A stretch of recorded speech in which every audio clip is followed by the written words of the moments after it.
I was going blind the spring she rode into my yard, and I have never seen anything in my life the way I saw her. I'll tell it plain, the way it happened, because I have had 40 years to turn it over and I am done being ashamed of any part of it. My name is Elias Crane. I kept the Redwater Ranch where the Anara comes down out of the red rock and spreads thin and cold across the flat before the desert drinks it. Horses, mostly. I never had the head for cattle, and I never had the heart for it either. Horses you can know. A horse will tell you the truth of itself if you are quiet enough to hear it. And by that spring, I had gotten very quiet. I was 44 years old, and the light was leaving my eyes. It had started 2 winters before as a grayness at the edges, like looking out through a window somebody had breathed on. I told myself it was the snow glare. I told myself it was the years of squinting into the sun off the flat. By that spring, I could not read the brand on a horse until my nose was near touching its hide, and the world past 30 feet had gone soft and swimming, colors bleeding into each other like a wet painting. Doc Pruitt in Callaway Bend had looked at me the autumn before, tilted my face to the lamp, and gone quiet in the way a man goes quiet when he is deciding how much to tell you. "It's the kind that doesn't turn back, Elias," he'd said finally. "I've seen it in old men, never in a man your age, but I won't lie to you. You'll want to put your affairs in a shape you can manage by feel." By feel. I remember riding home from that with the reins loose and the mare finding the road herself, and me not able to make myself care whether she found it or not. I'd buried my wife Cora 9 years before that. Fever took her in a week, took her so fast I never rightly believed it, kept setting 2 cups down of a morning for a year after out of pure stubborn habit. We'd had no children. After she went I'd let the world get small. I ran my horses, I traded honest, I paid my hand Bertie his wage, and I did not go into town more than I had to, and I had told myself that was a life. Losing my eyes on top of it felt less like a blow than like a door swinging shut on a room that had already been dark a long while. So that is the man I was when Naya came. Half blind, half buried, and about as warm as a January well. I want to be honest about the valley too, because you cannot understand what she carried unless you understand what she rode into. Callaway Bend was a mean little place about its heart, the way frightened places are.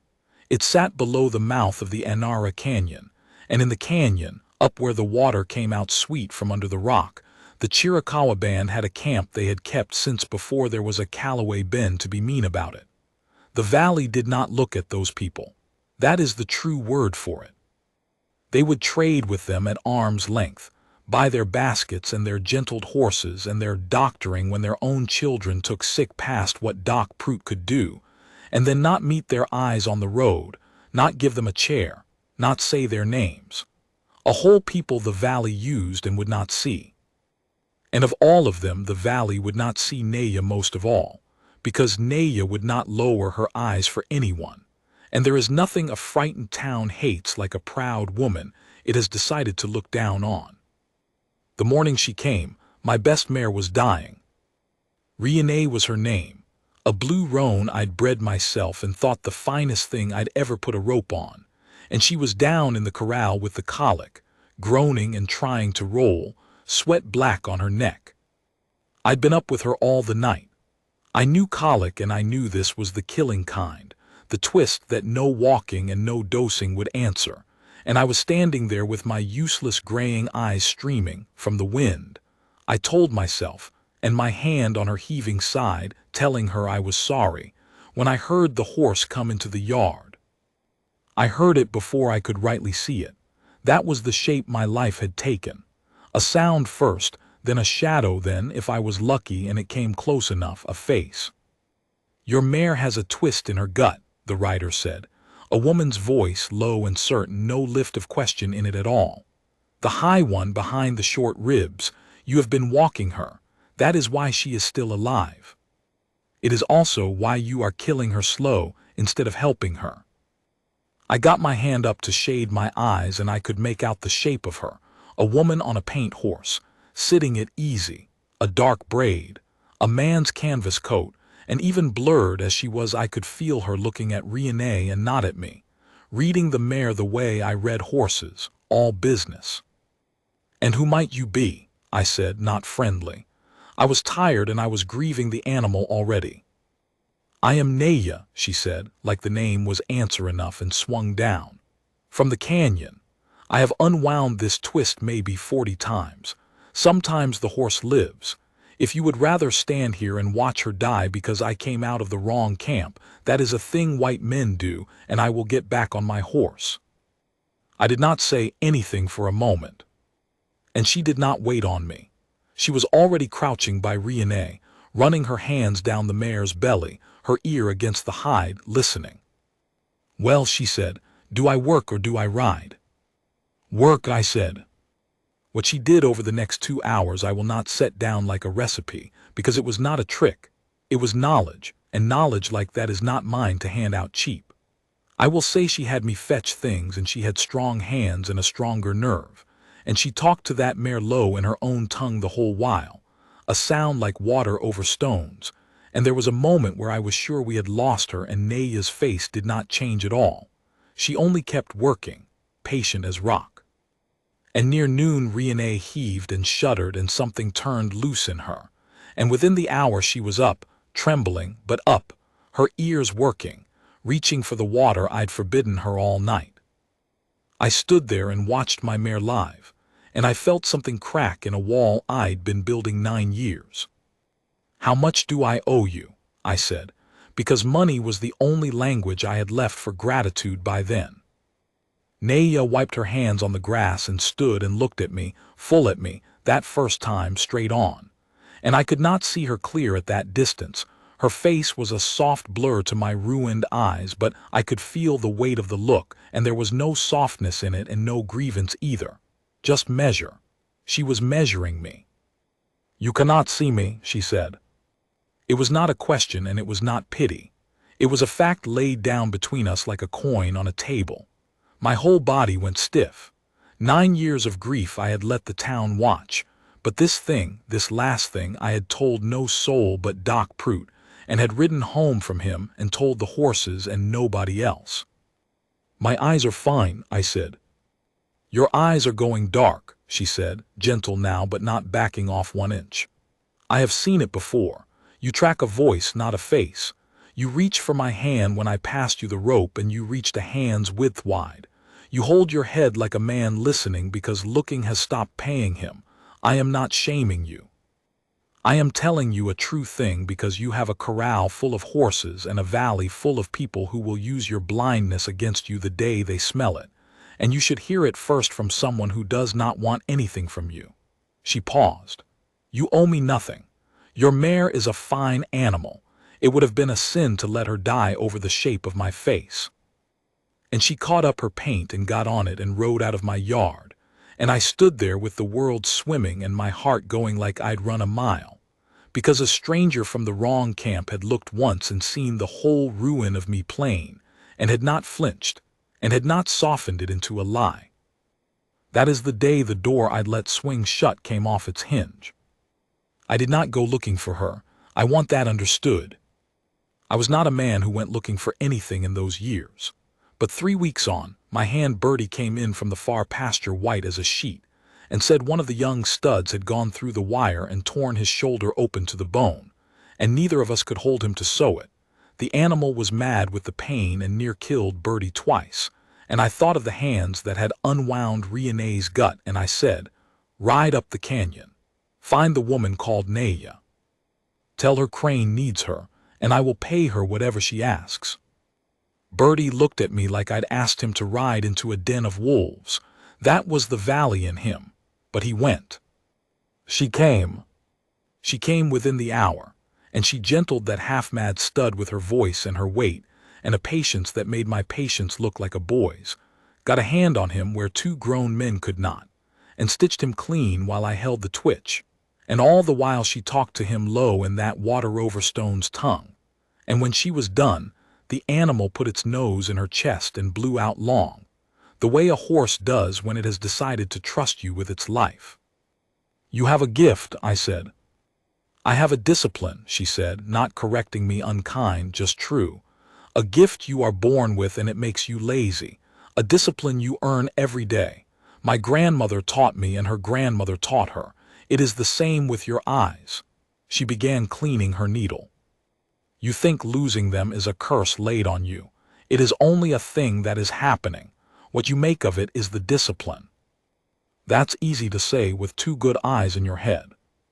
She looked up at me then, and I had come to where I could hold her in focus if she was near. And for the first time I saw her face true, a strong face, broad and calm, older than I'd taken her for and finer, with a scar at the jaw she did not hide, and a set to the mouth that had been through fire and come out the far side of it. Not a soft face, a face that had decided things. My husband was killed 9 winters ago, she said, plain as she said everything. Soldiers, my brother the same day. I have a discipline because for a year I did not, and I nearly went into the ground after them, and my grandmother sat with me every night and would not let me go. So do not tell me what is easy to say. I say nothing that has not cost me. She stood. You loved your wife. I heard it in how you talked to your mare like a man talking to something he lost. We are not so different, you and I, under the color of it. That is what the valley cannot stand about us being in a yard together. Not that I am from the canyon, that we are the same. I did not have an answer for that. She had taken the whole thing apart and laid it out on the ground, and it was all true. So it began, and it began slow, the way anything worth building does. She came when I needed hands, and I paid her fair, more than fair, and she took it because she was nobody's charity and would not have insulted me by refusing an honest wage. But somewhere in there, the wages stopped being the reason. She would come and the work would get done in an hour, and then there would be coffee, and the coffee would run long, and we would sit on the porch with the light going down over the flat.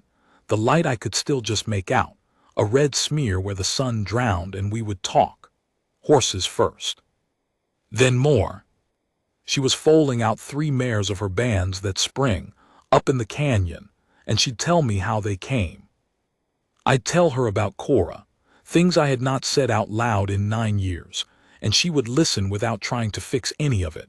And then she would tell me about her husband, whose name was Dassa, and about the boy they never got to have, and we would sit in the dark that was coming down over both of us for different reasons, and be, for a little while, not alone. My eyes got worse that spring. There is no gentle way to write it. By the greening, when the canyon ran full of snowmelt and the flat came up in a green I could no longer rightly see, I could not make out a horse from a steer at 50 paces, and reading was gone entire, and I had begun to know my own home by the count of steps and the feel of the door frames. Bertie carried more and said less. And I got mean about it, the way a proud man does. I ran into the corral gate and cursed it like it had moved on me. I dropped a full bucket and stood there shaking. I told Naya once, ugly, that she ought to go doctor animals that had a future and leave the blind ones be. She let me finish. Then she said, "Are you done?" Naya. Because I have buried a husband and a brother, and I have sat with a grandmother while the breath went out of her, and I do not have time in one life to be scared off by a man feeling sorry for himself. So I am asking, are you done, or do you need to break something else first? And I laughed. God help me, I laughed, standing there half-blind and full of shame, because no soul had talked to me straight like that since Cora, and I had forgotten how much I'd starved for it. I'm done, I said. Good, she said. Then come and feel this foal. It came an hour ago, and it is going to be the best horse in this territory, and you are going to know it before anyone, because your hands are better than most men's eyes ever were. And she took my hand, the first time she took my hand, and laid it on a wet newborn colt's flank in the straw, and I felt the heart going under my palm like a bird, and the long delicate legs and the good deep chest, and she was right. My hands told me what my eyes never could have, that this was a great one. I knelt in the straw in the dark of my own dark and grinned like a fool. You see, she said close by my ear, you see him fine. I turned my head toward her voice, and she was near enough that even ruined as I was I could see her, the calm broad face, the scar, the dark eyes holding on me. And I did a thing I had not planned and could not have stopped, which was to lift my hand off the colt and lay it against her cheek, careful, the way you touch something you cannot afford to break. She did not pull away. She let my thumb find the scar at her jaw. She put her own hand over mine and held it there. "I can't see you but this near," I said, and my voice was not steady. "In a year I won't be able to see you at all. I got no business reaching for anybody." "You are not reaching for anybody," she said. "You are reaching for me, and I am here." She turned her face and pressed her lips to my palm once, and then she took my hand off her face and held it in both of hers in the straw. "But hear me, Elias Crane. I will not be a thing that happens to you because you are lonely and going dark. If you want me, you will want me with your whole life, in front of your valley and my people both, and you will stand it when it costs you, because it will cost you. I have paid too much to be any man's secret. Do you understand me?" "I understand you," I said. "Then we go slow," she said, "and we go true. And we start by you standing up out of this straw, and telling that fool Bertie to stop looking at me like I am going to steal the silver." And that is how it was, and it was the best of my life, and I will not pretend the valley let us have it easy. The trouble had a name, and the name was Harl Deget. Deget ran the big cattle outfit that ringed the flat, and Deget had wanted the Anara water for 10 years, wanted it the way small-souled big men want a thing another has, and the only reason he did not have it was that the canyon and its spring belonged, by an old grant and by simple long habit, to Naya's band. The valley knew it. The valley did not care to know it, because the valley wanted Deget's cattle money and did not want the Chiricahua, and so the valley had spent 10 years pretending the canyon was not truly anyone's, so that one day it could truly be Deget's. That spring Deget made his move. He came into Callaway Bend with a paper, a claim filed at the territory seat, that said the canyon and the spring had been ceded, abandoned, forfeited, a whole legal fog of words, and that the water was his by grant. And he had a second paper, a bill of sale, that said the band had signed the canyon over to him 3 winters back for a sum of money and a herd of cattle. It was a lie. I knew it was a lie the way you know the sun is up. There had been no sale. But Deget had a paper with a mark on it that he swore was the mark of Naya's uncle Keshe, the headman, and Keshe could not read the white words above his mark and had never made it, and the valley wanted so badly to believe it that belief cost them nothing at all. They came for the band in the last of the spring. A posse got up legal, with the sheriff at its head looking sick and the deed in Deget's saddlebag, to move the Chiricahua off the water they'd held since before Callaway Bend had a name. I heard it coming the way I heard everything now. Bertie riding in hard, breathless, telling me riders were gathering at the bend, 40 men, and they meant to clear the canyon by dark. And I want to tell you, I rode up there like some hero out of a dime novel. The truth is smaller and I think better. I could not have found the canyon mouth alone anymore, not with my eyes. I had to have Bertie lead my horse. A blind man on a led horse is not a picture of glory. But I went, because Naya Crane, she was not Crane yet, but I had already made up my mind she would be. Naya had told me it would cost me, and I had told her I understood, and a man who says he understands and then stays home when the bill comes due is not a man. We got to the canyon mouth, ahead of the posse. The band was drawn up quiet, Keshe at the front, an old man with a face like the rock, and Naya beside him, and I could not see their faces at that distance, but I could feel the readiness in them, that terrible patient readiness of people who have been cleared off before and know exactly how it goes. "You should not be here," Naya said, coming to my stirrup. "You cannot even see them." "Don't need to see them," I said. "I need them to see me."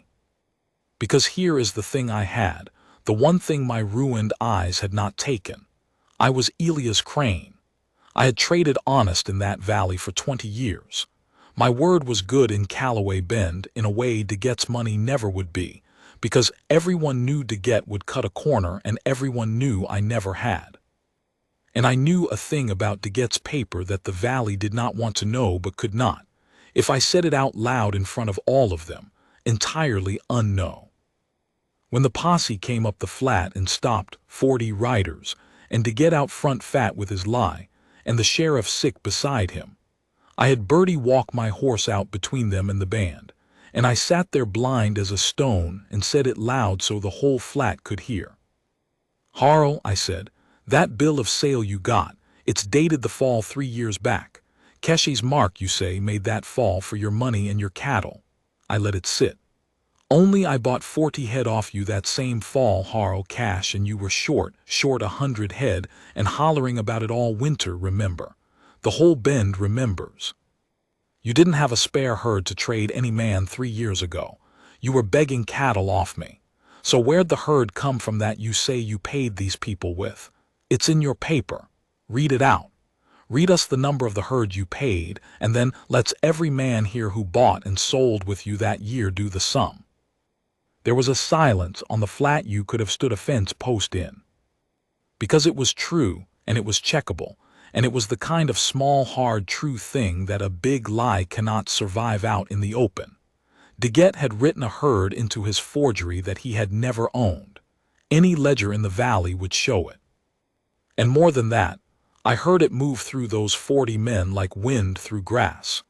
Every one of them knew Elias Crane did not lie, and did not need to, and had nothing to gain by standing between a posse and the canyon, except the plain fact of the thing being wrong. The sheriff made Daguette produce the paper, made him read the number out, and a rancher named Ostheim, who I could not see but knew by his cough, said slow, "Harl, you didn't have 30 spare head that year, let alone 100. I know. I was trying to buy some off you." And another voice took it up, and another, and the lie came apart in the daylight the way a lie does when honest men finally decide they are tired of holding it up. No shot was fired. I want that in here plain, because the valley loved a bloody story and this was not one. It was a man's ledger against a man's forgery, and the ledger won because 40 men who had wanted to look away were made, by a thing too simple to argue, to look. The sheriff took Daguette's paper and folded it up and told him it would go to the territory seat with a hard question attached, and the posse turned around and rode back down the flat. Most of them, I'd wager, more relieved than sorry. And I sat my led horse in the dust, blind, my heart slamming, and Naya came and put her hand on my knee. "You saw that whole thing coming," she said, wondering. "You could not see the men. But you saw the thing." "Cora used to say I never could see what was in front of my face," I said, "but I always knew what was under it. Reckon it's the one thing I got left." Keshe came to me then, the old headman. He stood at my stirrup and he spoke, and Naya put it into English for me, though I think I'd have caught the shape of it regardless, because there are things that come across in the voice. "He says," Naya told me, and her own voice was not steady, "that a man who cannot see was the only one in the valley who looked. He says the valley has eyes and no sight, and you have no eyes and much sight. He says you are welcome at the canyon spring as long as the water runs, you and yours, and that he has watched you take his niece's hand a whole spring like a man who knows what a hand is worth. And he asks me in front of you whether I will have you." She stopped. "He is old-fashioned. He asks the woman. Our people always ask the woman." I sat there in the dust and could not see one face on that flat, and it did not matter at all. "And what do you tell him?" I said. Naya took my hand off the saddle horn and held it up between us where the whole band could see it, the way she'd held it up in the folding straw. "I tell him," she said, loud enough to carry, "that I will have him.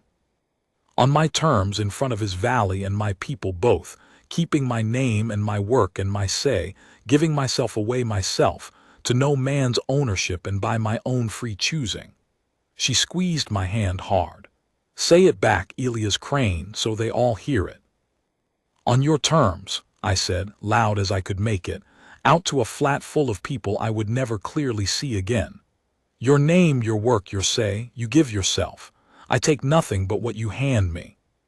All the days I got left, till the last of the light and after it." And the band made a sound then, a low warm sound, and even Bertie beside me made a rough noise in his throat, and I turned my head to where Naya's voice had been, and she was near enough now. She had stepped in close, and I could see her blurred going but there.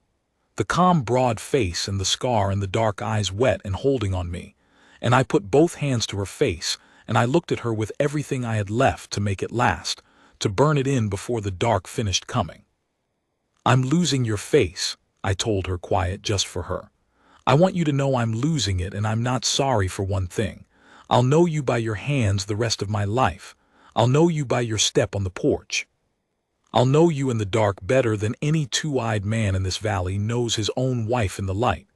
That's a promise, and my promise is good in these parts. Ask anyone." She laughed and cried at the same time, which I have since learned is a thing she only does for me.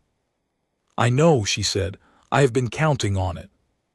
We married at the canyon mouth where the water comes sweet out of the rock, her people on one side and the few valley folk with the grace to come on the other. Doc Prout came, and Bertie, and old Ostheim, and more than I'd have guessed once the lie was gone and the shame of it set in. She kept her name. She kept her work. She doctored horses and people up and down that flat for the next 40 years, and half the valley that would not once look at her came, in time, to bless her hands. We built a life at the Redwater, her band's water safe above us and our home below, the two flowing into each other like the Anara into the flat. My eyes went all the way out the third winter.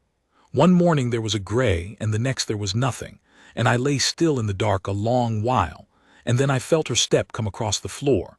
I knew it was her. I would always know it was her, and her weight came down on the bed beside me, and her hand found my face in the dark the way mine had found hers in the folding straw, and she said, "It's here, then." "It's here," I said. "Then I will be your eyes for the far things," she said, "and you will keep being mine for the true things, the things under the face of the world that only you ever see. That is a fair trade. That is a marriage." And she lay down against me in the dark, and it was. I am an old man now, telling this. Naya has been gone 6 years. She went the way she'd have chosen, quick, in her sleep, after a full day's work with a mare that lived.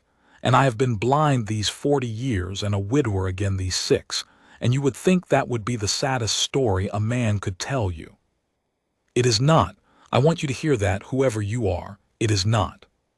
Because I close my eyes that see nothing anyway, and I am back in that folding straw with the newborn heart going under my palm and her breath at my ear saying you see him fine. I am on the flat with the lie coming apart in the sun and her hand on my knee. I am at the canyon mouth with her face going soft and gray under my hands, and her voice saying I have been counting on it. I have carried her in the dark for 40 years, and the dark never took her, not one line of her, not the scar at her jaw, nor the calm, nor the steel, nor the way she'd laugh and cry at once, only for me. The valley had 2 good eyes apiece and would not look at her. I had none, and I saw her clear. I see her yet. That is the whole of what I know about sight, and I learned it from an Apache woman who rode into my yard to save a dying mare and stayed to save the rest of me.